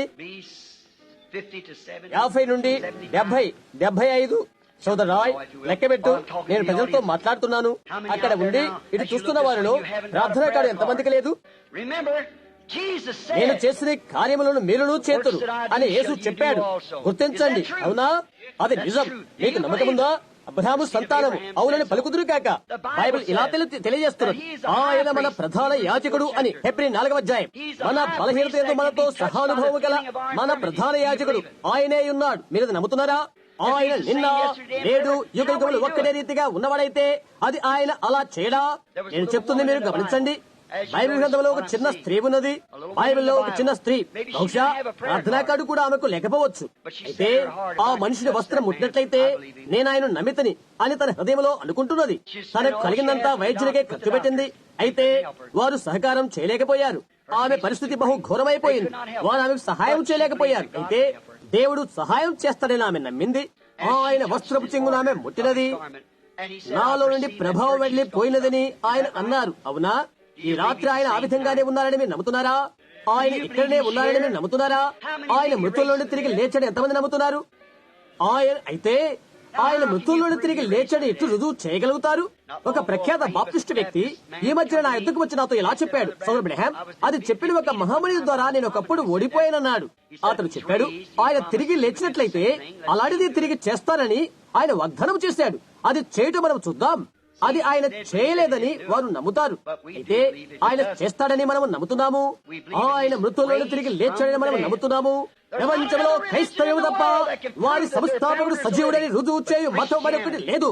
దేవుడు దాన్ని నిర్ధారించే ఒకే ఒక మార్గం ఏదంటే దానిని నమ్మిన వారి ద్వారానే. దానిని నమ్మిన వారి ద్వారా దేవుడు దాన్ని ప్రత్యక్షపరచే ఒక మార్గము. సరే, ఈ చిన్న ప్రార్థనా వరుసలో ఉన్నవారు ఈ వరుసలో ఉన్నారు. ఎంతమంది పొందుతారో నాకు తెలియదు. మీలో ప్రతి ఒక్కరూ అలాగే ఉండండి, మీ స్థలాల్లోనే ఉండండి, కదలవద్దు. ఈ వైపు చూచి ప్రార్థిస్తులా చెప్పండి, ప్రభువైన యేసు, నేను నిన్ను నమ్ముతున్నాను. ఆయన నాతో చెప్పినది మీరు గుర్తుంచుకోనండి. గుర్తుంటుంది. ప్రజలు నీ ఎలా నమ్మకము చోట్లుగా నీవు చేసుకోగలిగితే, నీవు విధేయతతో ప్రార్థించితే 15 సంవత్సరాల నుండి ముందు వెనకాల దేశం యొక్క అన్ని మూలల ఏ ఒక్క పర్యాయము కూడా అపజయము కలగలేదు.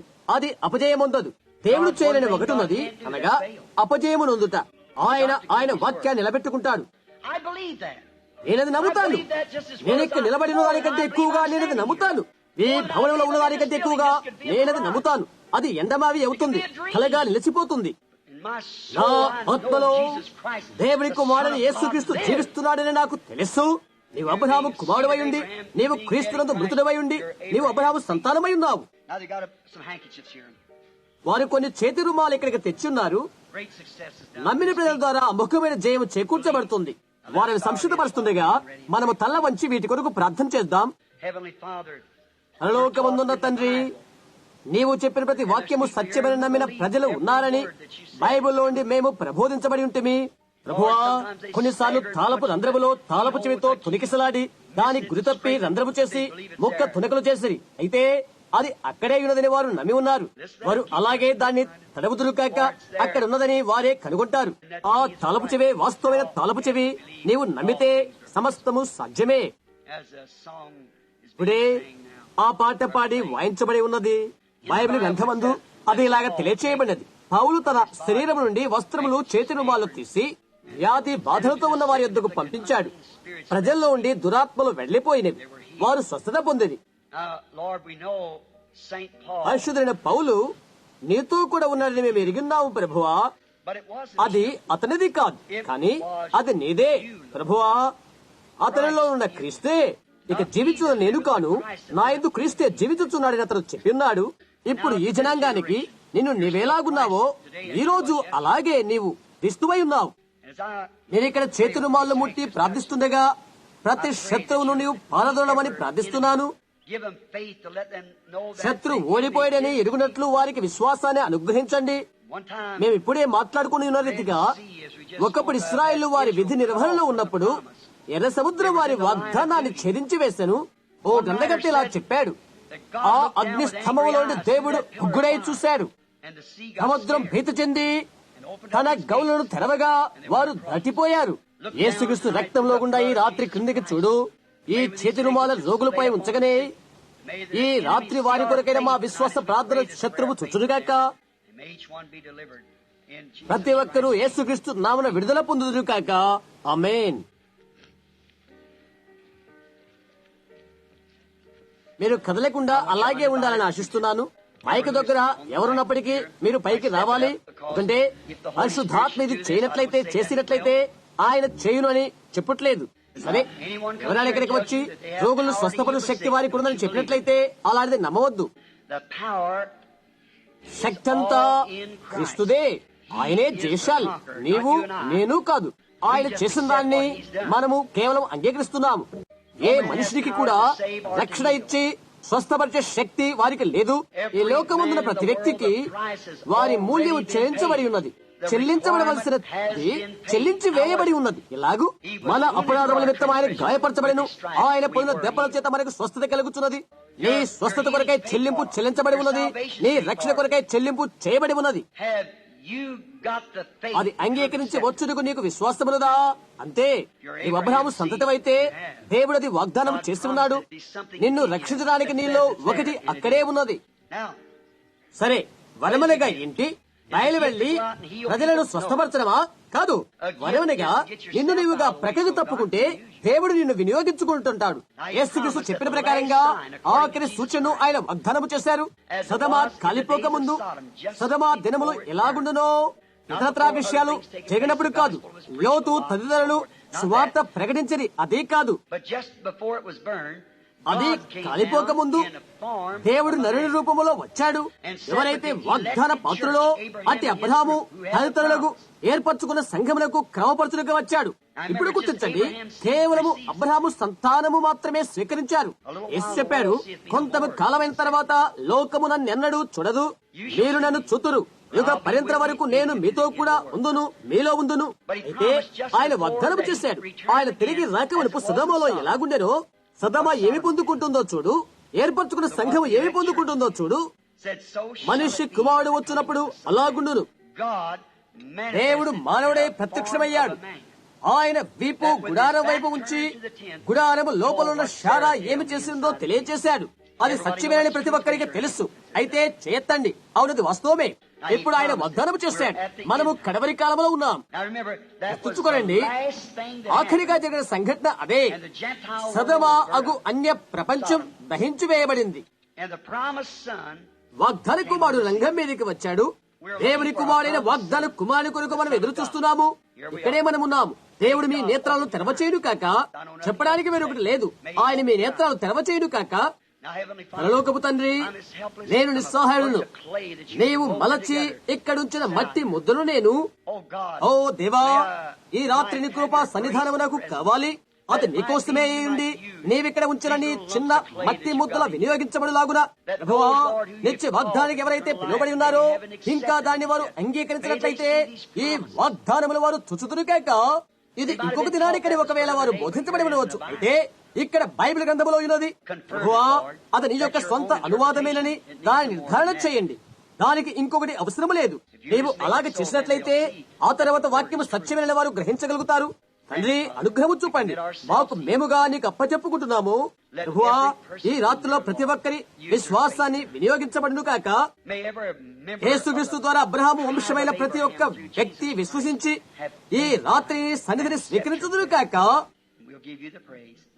మీకే స్తుతి చెల్లిస్తున్నాము. ఆమేన్.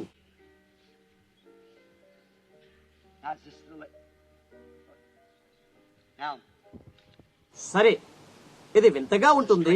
నా కొరకు ప్రార్థించి సహకరించమని వాళ్ళని కోరుకుంటున్నాను. నిశ్శబ్దంగా కూర్చోనండి, అటు ఇటు కదలవద్దు. నిశ్శబ్దంగా కూర్చొని ప్రార్థించండి. చూడండి, సువార్త పరిచయం ఇది మార్పు చేకూరుస్తుంది. ఇంకొక పరిణామంలో సంపూర్తిగా దేవుని ఆత్మ నీకుగా విరామము కలుగు చేస్తున్నది. ఇక్కడ ఈ చిన్న స్త్రీ నిలబడి ఉన్నది. ఇక్కడికి రా, అలాగే నిలబడు. నేను ఈ మైకును తీసివేయుట గమనించండి. జరిగిన విషయం ఏంటో నాకు తెలియదు. కొన్నిసార్లు మీకు తెలిసి ఉంటుంది. మైక్ ద్వారానే నేను తెలుసుకుంటాను. అదే మార్గం, అవునా? వారు దాన్ని పట్టుకోవాలని అనుకుంటున్నాను. అదేంటో నాకు తెలియదు. సరే, మనం ఇప్పుడు ఒకరికొకరు ఎరుగున వారము. నా జీవితంలో నేనెన్నడూ నేను చూడలేదు. నీవెవరో నాకు తెలియదు. అయితే నీవు నాకంటే ఎంతో చిన్నదానవు. బహుశా కొన్ని మైళ్ళ వ్యత్యాసంలోనూ కొన్ని సంవత్సరాల తేడాతోనూ మనం జన్మించాము. ఇదే ప్రథమంగా మనం కలుసుకోవడం, అవునా? అలాగైతే నీ చేయి పైకెత్తు, ప్రజలు చూస్తారు.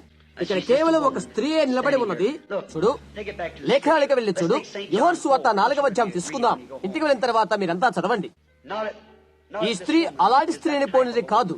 నాకు తెలియదు. నేను యేసుక్రీస్తును కానని మీకు తెలుసు. అయితే ఆయన ఇక్కడ ఉన్నారు. అది ఆయనలో ఉన్నారు. ఆమె దగ్గర ఉన్న స్త్రీకి ఆయన చేసిన రీతిగానే ఆయన ఆత్మ మనలను అభిషేకించి ఆమె బాధను మనకు తెలుపగలరు. ఒకటే విషయం. ఆ విధంగానే ఆనాటి నాయకులు, యాజకులు ఈ మనుషుడు బయల్జెబూబు, దయ్యము, సోదె చెప్పేవాడన్నారు. ఈ స్త్రీ అయితే, అయ్యా నీవు ప్రవక్తవని గ్రహిస్తున్నాను అని అన్నది. మెస్సయ్య వచ్చాడని మాకు తెలుసు. అదే ఆయన యొక్క గురుతు. అది యథార్థమైన ఎంతమందికి మీకు తెలుసు? ఆయన నిన్న నేడు యుగాలు ఒక్కడే రీతిగా ఉన్నట్లయితే ఈ రాత్రి కూడా ఆ సూచన అదే కదా? కాలం అంతమవునప్పుడు అది అలాగుండని ఆయన చెప్పలేదా? చూడండి, అబ్రహాము సంతానానికి ఆయన తన వాగ్దానము నెరవేర్చును. ఇక్కడ ఉన్నవారిలో అది తప్పని ఎవరైనా తలంచినట్లయితే ఇక్కడికి వచ్చేసి అదే పని మీరు చేయండి. అలా కనట్లయితే దాని గురించి వేరే ఏమీ చెప్పవద్దు. మీకు తరుణం ఇవ్వబడి అది క్రీస్తు నామమున దేవుని మహిమా ప్రభావాల కొరకై ప్రతి ఆత్మను నా స్వాధీనం అందించుకుంటున్నాను. ఎవరిస్తున్నారా? ఓ క్షణం మీతో నేను మాట్లాడతాను. ఆమె దగ్గర ఉన్న ఆ స్త్రీతో ప్రభు మాట్లాడినాడు. మీకు తెలుసా? నాకు నీళ్లు ఇవ్వమని ఆయన అడిగాడు. ఆయన చేసిందేంటి? యోహాను సువార్త 5వ అధ్యాయంలో ఆయన చెప్పింది గమనించండి. నిశ్చయంగా మీతో చెప్పుడుదేమనగా, కుమారుడు అనగా శరీరము ఆయనలో ఉన్నవారు నేను నేను ఏమి చేయను, తండ్రి చేసినవి ఆయన చూచినప్పుడే. తండ్రి ఏమి చేయను అది కుమారుడికి చూపును. గమనించారా? నాకు నేనుగా ఏమి చేయను, తండ్రి ఏది చేయుట కుమారుడు చూచునో అది చేయను. ఆ తర్వాత దర్శనం ద్వారా దేవుడు ఆయనకు చూపనది యేసు ఏ అద్భుతము చేయలేదు. ఆయన చెవిలో చెప్పడము కాదు, ఆయనకు చూయించడము. నేనేమి చూతునో వినుట కాదు, తండ్రి చేయునని చూశాడు. అదే మోషేలేని ప్రవక్తగా ఆయనను చేశాడు. మోషే చెప్పినట్లుగా ఆయన తండ్రిని ఎరుగు, ఆయన ఎరుకుకు వెళ్తున్నప్పుడు అయితే ఆయన సమరయ గుండా వెళ్లవలసి ఉండెను. ఆయన సుకారు అను గ్రామం వద్దకు వచ్చారు. గమనించండి, సమరయులు మెస్సయా కొరకు ఎదురు చూస్తున్నారు, యూదులు అందుకొరకే ఎదురు చూస్తున్నారు. వారికి ఆయన సూచన చూయించాడు. ఆ సూచన జరిగిన వెంటనే ఫిలిప్పు, నతానియేలు, పేతురు వారంతా ఇలా చెప్పారు, నీవు దేవుని కుమారుడు అని. బోధకుడైతే ఇలా అంటున్నాడు, ఈ మనుషుడు బయల్జెబూబు అని. అయితే గుర్తుంచుకోనండి, అన్యులమైన మనము ఆంగ్లో సాక్సన్ వారమై ఉంటున్నాం. ఎలాంటి మెస్సయా కోసం మనం ఎదురు చూస్తట్లేదు. మనం అన్యజాతి వారము, రోమీలము మొదలగు వారము. మనం ఎటువంటి మెస్సయా కోసం ఎదురు చూచట్లేదు. ఎవరైతే ఎదురు చూస్తున్నారో వారి కొరకే ఆయన వచ్చాడు. అయితే సమరులైతే ఆయన కొరకు ఎదురు చూస్తున్నారు. అందుచేత ఆయన వారి దగ్గరకు నడిపించబడవలసి ఉండెను. ఆయన బావ్యత కూర్చున్నాడు. ఒక యవనస్తురాలు, బహుశా నీ వయస్సు ఉండవచ్చు, ఆమె వచ్చేసింది. ఆమె దుష్కీర్తి గల స్త్రీ. మీరు ఆ కథ చదివి ఉంటారని అనుకుంటున్నాను. స్త్రీ, నీళ్లు దయచేయమని ఆయన అడిగాడు. ఓ, సమరయుల వారు యూదులు అలా అడుగుట అది పద్ధతి కాదు అని ఆమె చెప్పింది. నీతో మాట్లాడుతున్నది ఎవరో నీ విరిగి ఉంటే నీవే నన్ను దాహానికి అడుగుదు అని ఆయన అన్నారు.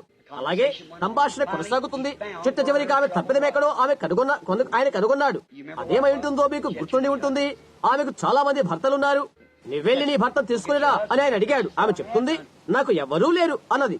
చెప్పాడు, నీవు సరిగ్గా ఉత్తరమిచ్చినవి, నీకు 5 పెనిమిట్లున్నారు. ఇప్పుడు నీతో ఉంటున్నవాడు నీ భర్త కాడు. అయ్యా, నీవు ప్రవక్తమని గ్రహిస్తున్నాను. మెస్సయ్య వచ్చడమే వెరుగుదము. ఆయన వచ్చినప్పుడు ఈ సంగతులు మాకు చెప్తాడు. నేనే ఆయనని ఆయన చెప్పారు. ఆమె ఆ నీటికున్న అక్కడనే విడిచిపెట్టి పట్టణంలోనికి పరిగెత్తి, నేను చేసినవని నాతో చెప్పిన మనిషిని చూడండి, ఈయన మెస్సయ్య కాడా? వారికి 400 సంవత్సరాల వరకు ప్రవక్త లేడు. ఇక్కడైతే మెస్సయ్యను చెప్పుకుంటున్న మనుష్యుడు ప్రవక్తగా నిర్ధారణ చేయబడినవాడు మెస్సయ్య గుర్తును చూయించాడు. అదే విషయాన్ని నమ్మడానికి ఇది దోహదమవుతుందా? ఆయన అదే కార్యాన్ని చేసినట్లయితే ఆయన నిన్న నేడు యుగయుగములు ఒక్కటే రీతిగా ఉన్నాడన్నది ఆయన చేయని ఈ లేఖనాల ద్వారా వాగ్దానము చేశాడు. కూడిన సమూహం అంతా విశ్వాసాన్ని కలిగి ఉన్నదా? మూత్రపిండాల జబ్బుతో నీవు బాధపడుతున్నావు. అది వాస్తవమైతే నీ చేయి పైకెత్తు. అది నా ముఖములో ఎందుకు ఎగిరిపడుతుంటుందట? అది అతను ఊహించి ఉండును. నేనెన్నడూ ఊహించలేదు. ఇక్కడ ఏమి మంచి వ్యక్తే. నీవు నన్ను నమ్ముతున్నావా? నేనెన్నడూ అది ఊహించలేదు. నేను ఇంకొకటి చెప్తాను. నీ భర్త నీతో కూడా ఉన్నాడు. అతడు బాధతోనే ఉన్నాడు. అవును కదా? వెన్నుపూచ బాధ. అవును, అవునా? నీతో ఒక చిన్నపిల్లవాడు ఉన్నాడు. అతడు జబ్బుతో ఉన్నాడు. అతనికై ప్రార్థన కోరుతున్నావు. అతనికి కళ్ళ జబ్బు. అవునా? నీతో ఇంకో చిన్న అమ్మాయి ఉన్నది. ఆమె మూత్రపిండాల జబ్బుతో ఉన్నది. నీ మాదిరిగానే. అవునా? నీవు నమ్మితే నీవు బాగుపడతావు. నమ్ముతున్నావా? దేవుడు నిన్ను దీవించును. ఆరోగ్యవంతురాలవై నీ మార్గాన వెళ్ళు. ఆయన నిన్న నేడు యుగయుగాలు ఒక్కడే రీతిగా ఉన్నాడని నీవు నమ్ముతున్నారా? ఇంటది ఆయన ఏమి చేయబోతున్నాడు? అబ్రహాము సంతానమైన నీకు ఆయన మృతుడు కాదని తెలియపరుచుకుంటున్నాడు. నేను ఆ విషయాలను చేయలేను. ఆయన మృతుడు కాదు. ఆయన సజీవుడై శత్రువు గవిని స్వాధీనపరుచుకునే హక్కును ఆయన చూయిస్తున్నాడు. అంతే.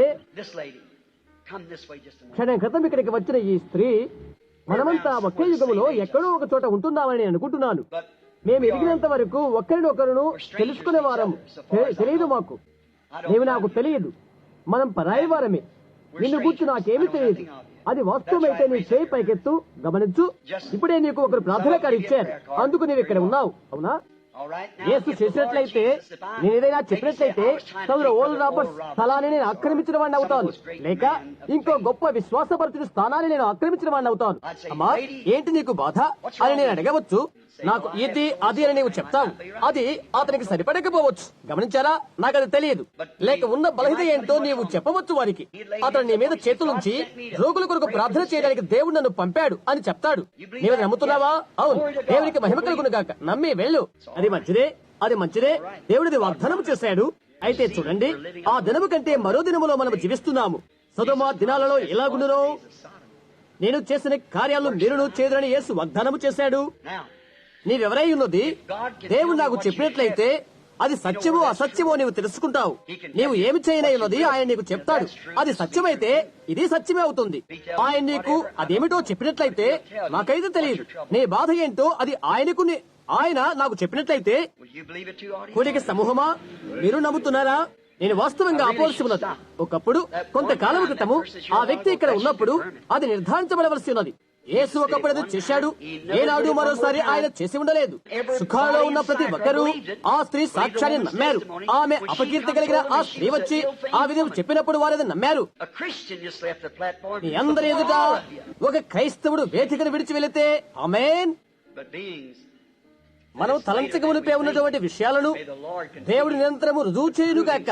అబ్రహాము సంతానమైన మహా జేసేలు అలాగ చేయును కాక. రాములే ఒకప్పుడు అబ్రహాము చేశాడు, ఆ తర్వాత ఆయన నాశనము చేశాడు, మరలాది చేశాడు. అబ్రహాము ఎప్పుడు కూడా దేవుని నమ్ముకునే ఉన్నాడు.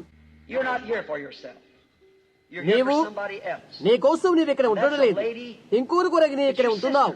ఆమె ఒక స్త్రీ, ఆమె నీ సోదరి.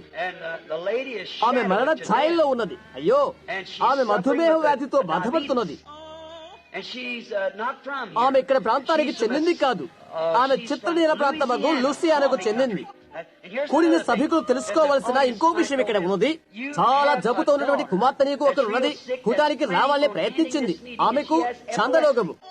అది నిజమే, అది నిజమే. అవును కదా? ఇప్పుడు నమ్ముతున్నావా? నీ అబ్రహాము సంతానమైతే నమ్మి నడిచి వెళ్ళు. యేసుక్రీస్తు నామమున స్వస్థత పొందువు కాక. మీరు నమ్ముతున్నారా? నిశ్చయంగా గుర్తుంచుకోనండి, ఇది వాగ్దానము. ఆయన చేస్తానని ఆయనే చెప్పాడు. ఆయన వాగ్దానాన్ని ఆయన నిలబెట్టుకుంటాడు. ఎలా ఉన్నారు? మన ఒకరము తెలియనటువంటి వారము. నీవెవరో నాకు తెలియదు, అయితే దేవుడికి తెలుసు. నీ బాధ ఏంటో దేవుడు నాకు తెలియజేసినట్లయితే నీవు నమ్ముతావా? అప్పుడు ఆత్మ సంబంధమైన శక్తి వల్ల వచ్చిందని నీవు తెలుసుకుంటావు. నీ ఊహించగలిగేవి రెండు విషయాలే ఉన్నవి. అది జరిగిన తర్వాత అది వివరణ చేయలేటువంటిది ఉంటున్నది. ఎందుకంటే అది అసాధారణ సంభవము. అది నమ్మశక్యము గాని నిజం. అది తర్కింప వీలుపడింది అయినప్పటికీ అది నిజం. అదే నమ్మశక్యము కాని నిజమవుతుంది. అది సత్యము కదా అని ఇప్పుడు నీ వెలుగునప్పటికీ ఆయన నీకు సత్యమే చెప్పాడని నీవు తెలుసుకుంటావు. జ్ఞాపకముచ్చుకో, నీవెవరో నాకు తెలియదు, నేను కాక మరొకరు ఉండవలసి ఉన్నది. నీవు పరిశీలి మాదిరిగా ఇది ఒక దురాత్మని చెప్పినట్లయితే అప్పుడు దాని ఫలితాన్ని నేనే పొందుకుంటావు. అది క్రీస్తుని నమ్మినట్లయితే ఆయన ఫలాన్ని పొందుతావు. నీవు నమ్ముతున్న కారణం ఏదంటే ఈ దినానికి ఆయన వాగ్దానము చేశారు కాబట్టి. ఆ కాలం నుండి ఇప్పటికీ కాదు, ఇది కడవరి కాలానికి అది వర్తింపజేస్తున్నది. ఎప్పుడు ఒకరు నీ ముందే నీకు దర్శనమిస్తుంటారు. అతడు నిరసన వెంట్రుకలు గల పురుషుడు, అతడు నీ భర్త అక్కడ కూర్చొని ఉన్నాడు. కణితి క్యాన్సర్ తో కప్పబడి అతని స్వస్థతను అంగీకరించుకొనకై సంసిద్ధంగా ఉన్నాడు. అతడు నీకు మూత్రపిండాలు, గాలి సంచి జబ్బు ఉన్నది. మీరు శ్రీమతి లిటిల్, అవునా? హృదయపూర్తిగా నమ్మి స్వస్థత పొందు. అతడు లేక వారి పేరు నువ్వు చెప్పావు. నిశ్చయమే. యోనా కుమారుడైన సీమోను, నీవు అని పేతురుతో ఆయన చెప్పలేదా? ఇక్కడ ఒక పురుషుడున్నాడు, మేము ఒకరము అపరిచితులము. అయ్యా, మీరు నాకు తెలియదు, నీవు ఇలాంటి మనిషి. పేతురు ప్రభు యేసు యొద్దకు వచ్చిన రీతిగా మనము వస్తున్నాము. నేను ఆయన సేవకుని నీవు నమ్ముతున్నావా? నేను చెప్పిందంతా సత్యమే నమ్ముతున్నావా? నీవు నమ్మినట్లయితే నేనుగా నీకేమైనా చేయాలనుకుంటే నేను చేయగలను. అయితే నేను చేసేది ఏమీ లేదు, ఆయన ముందుగానే చేశాడు. దాన్ని నువ్వు నమ్మాలి. గమనించు, అది నేను కాదు, అది నేనైతే నేను చేయగలిగినంతా నేను చేస్తాను. అయితే ఆయన నాకు ఒక వరాన్ని అనుగ్రహించాడు. నేను దాన్ని ఆయన ఎదుట వదులు చేయవలసి ఉన్నది. ఆయన మాట్లాడుతాడు. మీరు అది నమ్ముతున్నావా? కూడుకొని ఉన్నటువంటి సభకులంతా మీరు అది నమ్ముతున్నారా? ఒక వ్యక్తిని నేను కనుగొనాలి. నీకు అనేకమైన బలహీనతలు ఉన్నవి. నీ కొడుకు నువ్వు ఉబ్బుతుంది. అదే చాలా ముఖ్యమైన సమస్య నీకు. ఇక్కడ ఇంకో విషయం, ఇక్కడ ఒక స్త్రీ కాల్పిస్తుంది. ఆమె నీ భార్య. నీ భార్యలో ఉన్న బలహీనత ఏదో దేవుడు నాకు తెలియపరచగా నీవు నమ్ముతున్నావా? ఆమె నోటి బాధ, అది ఆమె పండ్లకు సంబంధించింది. అవునా? సీమోను పేతురు ఎవరైంది చెప్పగలిగిన ఆ యేసే నీ విషయం నాకు తెలియపరచగా నీవు నమ్ముతున్నావా? అది నిన్ను మరీ నమ్మకస్తునిగా చేస్తుందా? అది చేస్తుంది. ఆస్కర్ బార్నర్స్, అవును కదా? స్వస్థత పొంది నీ దారిని వెళ్లిపో. నేను మీకు పరాయి వ్యక్తిని, నీవెవరో నాకు తెలియదు, దేవునికి తెలుసు.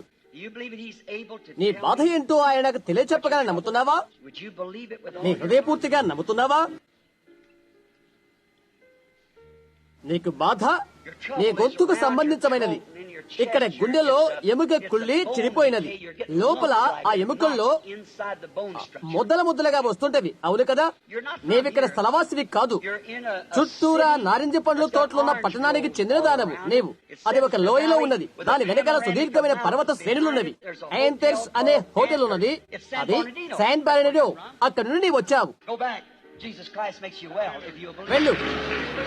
నమ్మితే యేసుక్రీస్తును బాగు చేస్తాడు.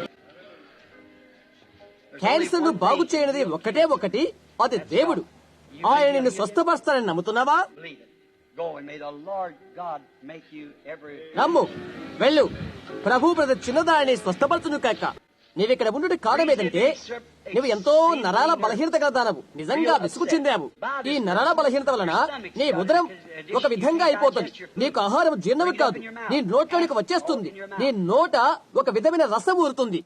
మధ్యాహ్నం తర్వాత నీవెంతగానో అలసిపోతావు. నీ కడుపులో పెప్టిక్ అల్సర్ అనేది ఉన్నది.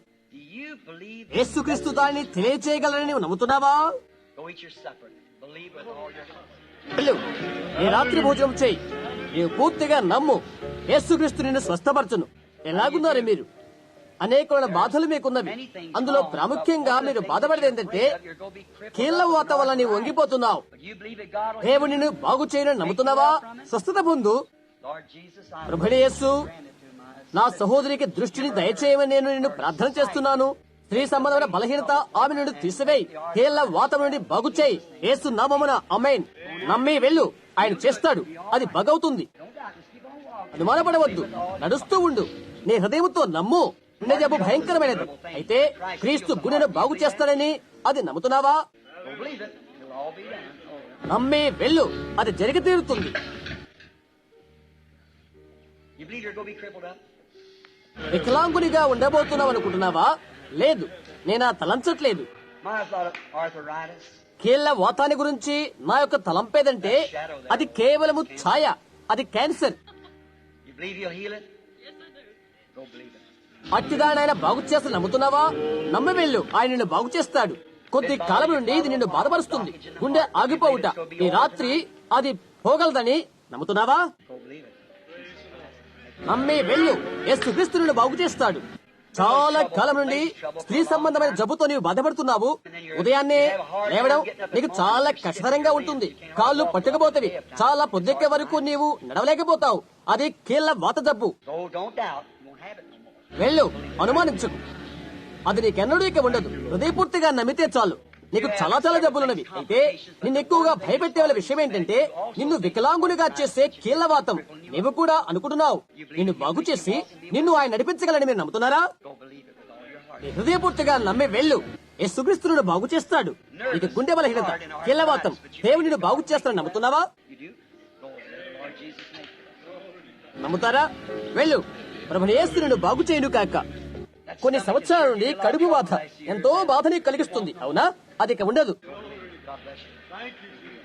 నమ్మే వెళ్ళు. దేవుని నిన్ను దీవించును గాక.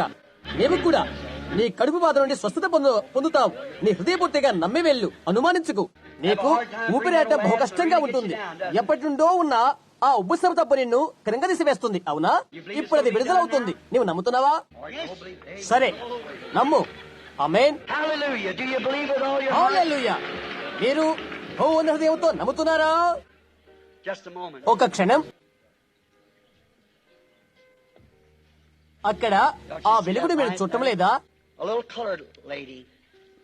ఇక్కడ కూర్చొని నా వైపు చూస్తున్న నల్లజాతి స్త్రీ, ఆమె ఎడమ ప్రక్కలో బెత్తుగా ఉన్నది. ఆమెకి మూత్రపిండాల జబ్బు మొదలగినవి ఉన్నవి. మీకు చాలా విశ్వాసం ఉన్నది. ఇక్కడికి రానవసరం లేదు. జరిగిపోయింది. నమ్మితే చాలు. ఆమేన్. దేవుని యందు విశ్వాసం ఉంచు. మీరు నమ్ముతున్నారా?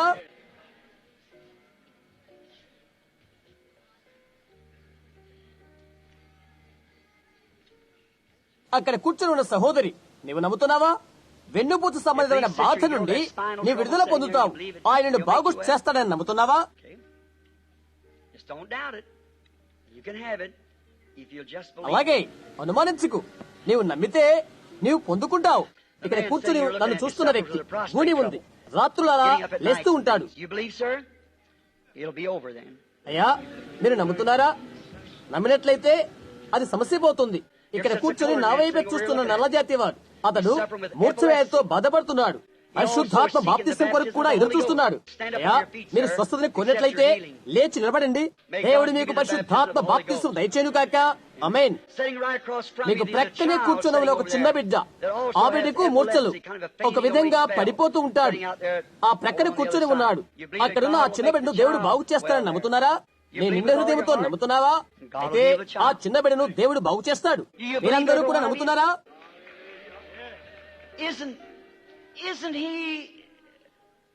ఆయన నిజంగా అబ్రహాము యొక్క రాజ సంతానము కదా.